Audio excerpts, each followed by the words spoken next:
بات کریں گے ہم منصور علی خان کے حوالے سے صحافیوں سے جو پیٹرول اور ڈیزل کی قیمتوں میں اضافہ کر دیا گیا ہے۔ صحافی حضرات آج کل غائب ہیں، خاموش ہو چکے ہیں، کوئی نہیں بول رہا۔ اور جب عمران خان کا دور تھا تب تو انہوں کی بہت لوگوں کی آوازیں نکلتی تھیں کہ اتنا پیٹرول مہنگا ہو گیا، یہ کر دیا وہ کر دیا، عوام کیا کرے گی۔ تو اب دیکھا گیا پتہ ہی نہیں چلتا کہ کب پیٹرول بڑھے گا اور کتنا بڑھنا ہے یا کتنا کم ہونا ہے۔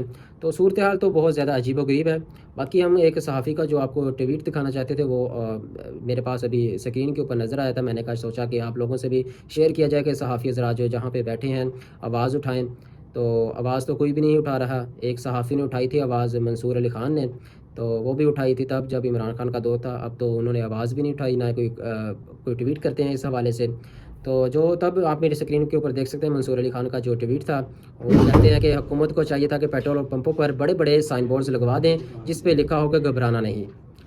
یہ سیدھی تنقید کر رہے ہیں پی ٹی آئی پر، اور باقی اب نون لیگ پر یہ کیا تنقید کرتے ہیں اس حوالے سے ہم دیکھیں گے۔ ان کے ٹویٹ کا ویٹ کرتے ہیں کب تک یہ ٹویٹ کرتے ہیں نون لیگ کے حوالے سے جو پیٹرول اور ڈیزل کی قیمتوں میں اضافہ ہوا ہے رات۔